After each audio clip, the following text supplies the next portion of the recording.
Hello there, my comic book people.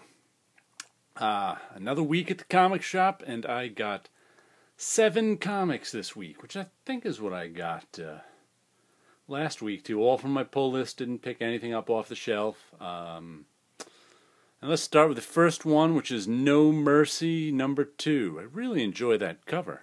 That's just a nice cover by Carla Speed McNeil. On art and No Mercy, it looks like camping. Story of a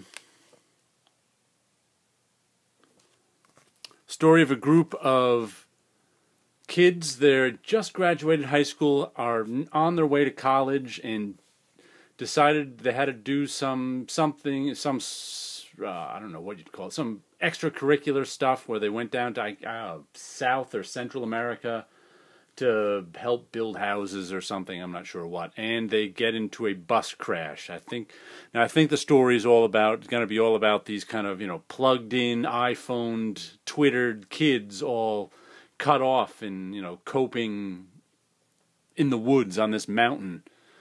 Or they could get rescued on page 2. I haven't read issue 2 yet, so we'll see how that goes. But the first issue was solid. Like I said, I'll buy anything Carla Speed McNeil does, even if she's not writing this one. I'll let you know how issue 2 is.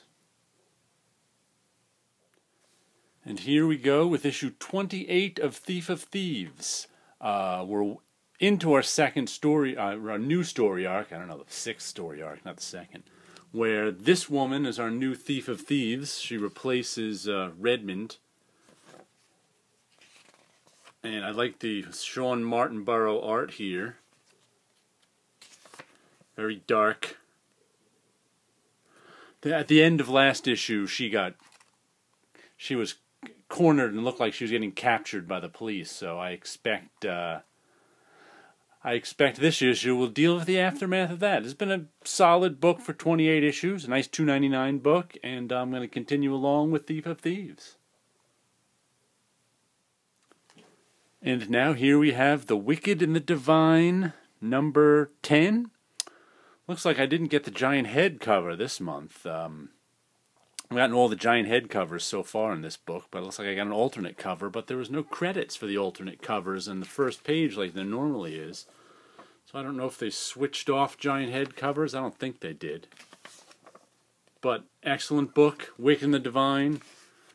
A pantheon of gods comes back every 90 years and lives for 2 years. What does that mean to everyone else? Well, this woman right here is trying to find out what that means to her, since she's kind of befriended some of the gods, and they're trying to, and they're just kind of living their lives as God. They're actually normal human beings who were then all of a sudden turned into these gods. So they had lives before their 2 years that they're gods, and I guess they're gonna. I wonder if the actual human beings they inhabit die, or just they die. I don't know.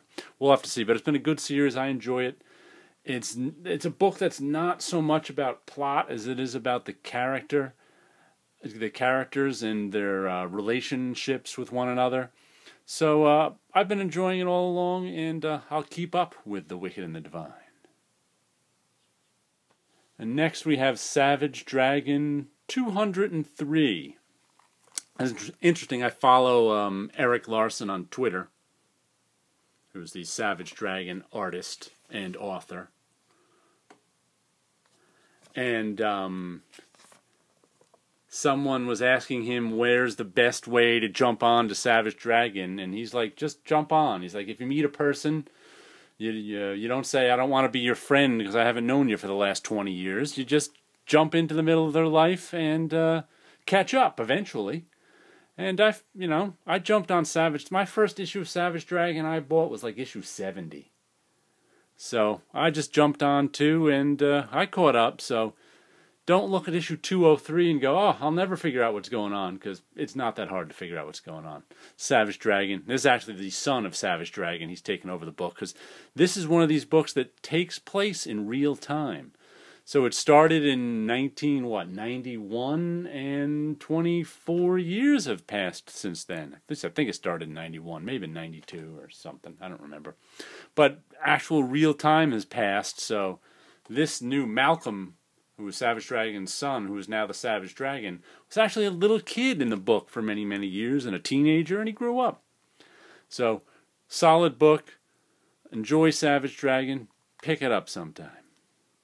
And here we go with Dead Drop number 1. Another Valiant mini 4-issue miniseries. I didn't put the whole series on my pull list, just number 1. I wanted to give it a try. But I gotta tell you, it feels thin. I mean, it doesn't have the cardstock cover that the Valiant series had, and it just feels thin. And that annoys me right away because it's a $3.99 book. So this, I think each issue is going to star someone new. This one stars Exo Man of War. Book of Death. I don't know what that back cover is. But I figured I'd give the first issue a try. But at a $3.99 book, let's see what the second issue looks like. The second issue is just a police car cover, so I'm not sure who's in it. Who's that guy with a star on his chest? I don't know. Alex Cott is the writer. I think he's the guy who does that other book I read from Image. What the hell is the name of that? Not The Surface, but the something. I don't even know. That weird one. But anyway, I'll give Dead Drop a try. At a $3.99 price tag, it's going to have to really blow me away. I don't have a lot of confidence that it will. And next we have Rachel Rising number 33. See, this is what you got to compete with if you're a $3.99 book. I really enjoy this one. It's all Terry Moore stuff is excellent. A horror comic. Well, there's some horror stuff. Get off! I always enjoy Terry Moore's comics. Small press, black and white. Gladly pay $3.99 for that. Small press books should be more expensive than Marvel and DC books, yet somehow now they're often cheaper, so don't let Marvel and DC rip you off so much. Buy something cheaper from someone else. That's my message for this week. Buy Rachel Rising. Here we go with Richard Corbin in Rat God, another $3.99 book, but I enjoy another $3.99 book I really, really like. I mean, if you wind up in some small, weird town full of horrors and they tell you to leave, I say you leave. But this guy right here, he doesn't leave. He's full of himself and thinks he's got everything under control. But very, weird story about this guy chasing a girl. I guess he didn't like her at first, thought he was better than her, and then decided he wanted her back, so he'd go to her small town, and turns out her small town worships this pagan rat god thing. There's shades of Cthulhu, and God, the author's name just flew out of my head. Who wrote Cthulhu stories, but shades of that. Lovecraft, there we go. Very Lovecraft-esqueness. Look at that little, I like that chain he's got on his, but this is just up my alley. Richard Corbin weirdness, enjoying it thoroughly. Read some Rat God. The final thing I got was this freebie, the Secret Wars Battle World map. I'm not even buying Secret Wars. I don't give a crap about Secret Wars. But I like maps. It was like, hey, you want a free map? I was like, okay, that tells you where all the battles are taking place. This is on a heavy cardstock, too. I mean, they give this out for free, but print their comics on crap? Oh, well. And there's all the different worlds it's taking place in. Oh, no, some of them are classified. You can never know what worlds they are. They're going to be secrets. Well, the funniest thing about this is I guess they have covers for it, and look at Thor stare at his hammer. What's he trying to do? Get it to move with his mind or something? He's practically staring himself cross-eyed. But anyway, Secret Wars map. I don't always like the comics, but I like some of the goofy accoutrements that come with them. Now we'll look at some of the art I have behind here. Don't know when this is from. I think I made some sort of print out of this one. Must be from the early to mid 2000s. This was before I meticulously dated things, so there's no signature on the back, unfortunately. But just a weird, that one's just a weird guy in a boat hanging out. I guess it's kind of got a Disney World, It's a Small World going on. And these are all small drawings I did that I think I turned into little stickers or something.